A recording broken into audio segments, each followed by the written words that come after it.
Nhưng ai là fan trung thành của những bộ phim trên đài TVB chắc hẳn sẽ không quên hình ảnh một nam diễn viên đã ở tuổi 70, gương mặt khắc khổ với dáng đi cục mịch chuyên đóng vai phụ. Đừng vội coi thường, bởi đó chính là đại gia ngầm máu mặt mà TVB phải kiêng nể. Diễn viên 71 tuổi có cuộc sống xa hoa, không bị TVB soi xét về cát đến C. Lãnh đạo đài TVB luôn nể trọng Hứa Thiệu Hùng và gia thế của ông. Hứa Thiệu Hùng sinh năm 1948 tại Hong Kong. Năm 1972, ông gia nhập khóa đào tạo diễn viên, từng là nghệ sĩ dưới trường STV trước khi trở thành ngôi sao chuyên đóng vai phụ ở TVB.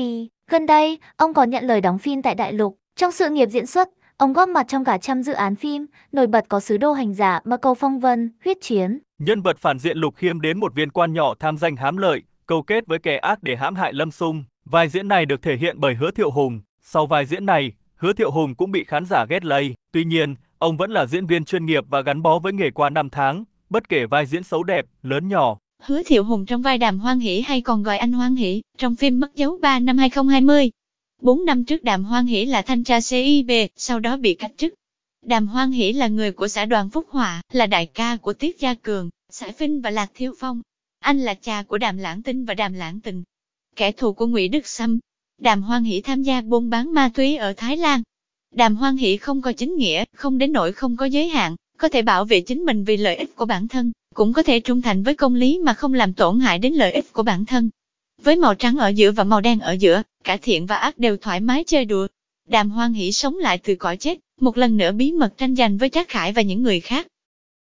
Bạn bè trong giới gọi ông là Hùng Ben, chữ Ben viết tắt của Mercedes-Benz. Hứa Thiệu Hùng là nghệ sĩ đầu tiên thuộc biên chế ETV lái xe Mercedes đi làm từ những năm 1970. Gia đình của ông thuộc hàng đệ nhất danh gia vọng tộc ở Trung Quốc. Ông cố nội là lấy bộ thượng thư Thanh Triều Hứa Ứng Quỳ. Hứa Ứng Quỳ là tay chân tín phúc của Từ Hy Thái Hậu. Sinner cho biết năm xưa Hứa Ứng Quỳ có thể cưỡi ngựa đến tận Tử Cấm Thành, trở thành con nuôi Thái Hậu. Bác gái Hứa Thiệu Hùng là nhà văn nổi tiếng Hứa Quảng Bình, vợ đại văn hào Lộ Tấn. Chú Hứa Thiệu Hùng, ông Hứa Sùng Trí, là một quan chức quân đội cao cấp, từng làm việc dưới trướng Tổng tư lệnh quân đội Quảng Đông. Một người họ hàng khác trong gia đình, Hứa Sùng Thành, từng giữ chức cục trưởng Cục Giáo dục Quảng Châu. Gia đình tỷ phú Hứa Tấn Hanh ở Hong Kong cũng là họ hàng của Hứa Thiệu Hùng. Gia thế hiển hách, Hứa Thiệu Hùng chưa bao giờ tỏ ra trịnh thượng. So với rất nhiều người trong dòng tộc, tôi là người kém cỏi. Gia tộc tôi uy danh nhất là thời cố nội Hứa Ứng Quỳ. Lúc đó, ông làm quan to trong triều. Sau này, gia tộc đã suy yếu hơn hẳn rồi, ông nói. Về đời tư, Hứa Thiệu Hùng có tiếng là người trung thủy. Ông gặp gỡ người vợ hiện tại sau lần sang Singapore đóng phim vào năm 1985.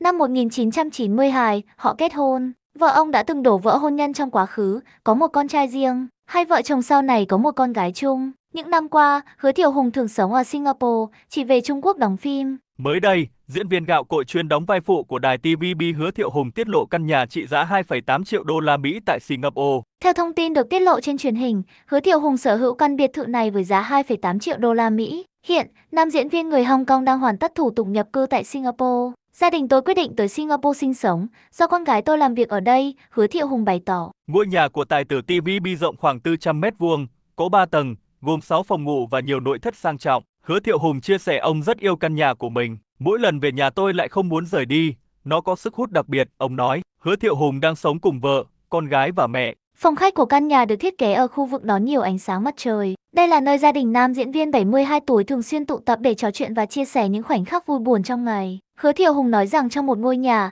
điều quan trọng cần có là đầy đủ thức ăn, tiếng cười và sự ấm áp. Thành viên trong gia đình của nam diễn viên yêu thích bơi lội. Bể bơi của căn nhà được xây dọc theo phòng ăn và phòng khách. Một phòng khách khác của ngôi nhà, căn phòng này được thiết kế mang lại không khí ấm cúng. Vợ của Hứa Thiệu Hùng chia sẻ, bà rất thích nhìn phòng khách từ trên cao xuống bởi nó đem lại cảm giác thoải mái. Khu vực vườn cũng là nơi nam diễn viên yêu thích trong căn nhà. Nơi đây có nhiều cây xanh do chính tay ông chăm sóc.